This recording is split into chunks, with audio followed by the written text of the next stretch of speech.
Во пресрет на локалните избори за предизвиците во Делчево разговараме со кандидатот за градоначалник на ВМРО ДПМН, господинот Николчо Стоименовски, ветеринар по професија. Господине Стоименовски, добро дојдовте во студиото на Република. Добро ве најдов. Благодарам за поканата. Поздрав до вашите следбеници и гледачи и поздрав се разбира до гледачите на општина Делчево и граѓаните. Кога прифативте кандидатурата на Матичната партија, објавивте дека вашата визија е Делчево да стане попросперитетна и поразвиена општина. Што ве мотивираше? Мотивот е голем, најмногу е сврзано со мојата работа, теренската работа што е секој ден во Делчево, комуникацијата со граѓаните и нормално кажувањето и фактички на самите проблеми на нашите граѓани. Со самата работа, освен што проблемите се нотирани, нормално некои од граѓаните кажуваат и за решение на самите проблеми. Така, што му недостасува на Делчево? Што велат граѓаните? Граѓаните секој нотира различен проблем. Му недостасува многу. Имаме проблем примерно со превозот, јавниот превоз во Делчево, меѓуградскиот превоз во Делчево, недостаток на проекти, проблем со водоснабдувањето и така. Како се нафативте на оваа одговорна задача во многу тежок период за Делчево? Тоа е по пожарите. Да, тежок. Што ќе правиме со тие изгореници? Ќе можат ли да се залекуваат? Сигурно дека ќе оди тешко, но ќе бидат правени акции, пошумување, организации, здруженија, граѓани и повеќе други институции. Се надам дека ќе помогнат барем за делно санирање на истите. Можеше ли да биде поинаку? Возниот парк на противпожарната служба во Делчево е стар. Секако дека можеше, овде гледам пропуск на локалната власт, на централната власт.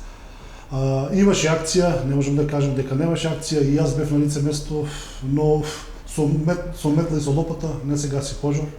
Голема благодарност и благодарение на странските екипи од Бугарија, Словенија, Австрија, кои што се надевам дека извлековте поука и од нивното присуство. Да, голема благодарност уште еднаш за нив. На што ќе го посветите мандатот? Кои се вашите проекти што ги планирате за Делчево? Главните? Мандатот ќе го посветиме на многу проекти, како што кажав, решавање на проблемот со водоснабдувањето, решавање со проблемот со превозот, кој што е горчив проблем, многу проекти од странски фондови, целосно посветување и нотирање на проблемот со Голак.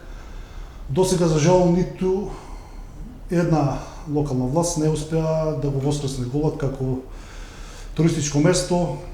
За тоа ќе назначиме посебен тим и посебен координатор за Голак. Така, и тоа ми беше едно од прашањата за Голак.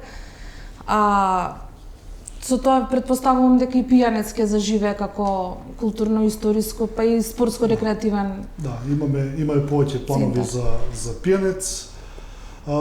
Посебен третман исто така и ќе додадеме на фактички на самите села, Разловци како постаничко место, селото Стамер како наоѓалиште на посебен вид на животни, делот на културата и она што се нарекува културно наследство, постоечката фолклорна група Копачко, целото Драмче, исто така и многу други проекти во оваа област.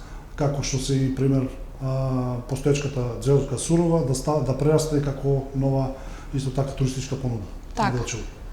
А капитални проекти нешто имате запишано во програмата вака да откриеме? Има, тие се во завршна фаза, но сметам дека ќе има и дел и од капитални проекти кои што ќе бидат забележени и од нашите граѓани и од соседните општини. Во соседство ви е Благоевград, поврзан е со Софија, поврзан е со Солун. Да. Без поврзаност со Македонија, Делчево веројатно и ќе остане слепо црево. Сите што сме информирани, значи знаеме дека веќе постои автопат Благоевград-Софија, исто така и веќе во моментот се прави Благоевград-Солун.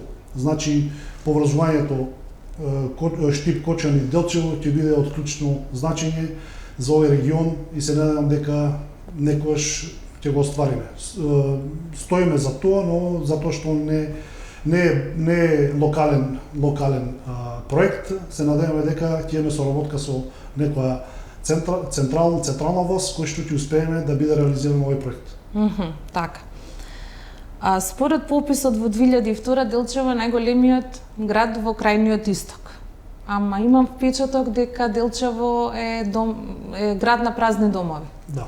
Јас, како што споменав, со теренската работа како доктор по ветеринарна медицина и како постојано граѓаните се жалат за проблемите, има голема миграција. Значи, можам пред 10 дена да бидам во нека куќа и после да кажам, овие се иселија за Германија или овие отидоа за Италија.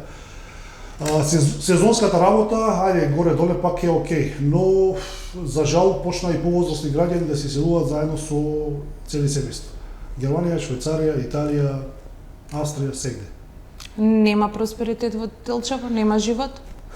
Има некаков живот, но граѓаните сметаат дека животот во другите европски држави е побав, по-просперитетен.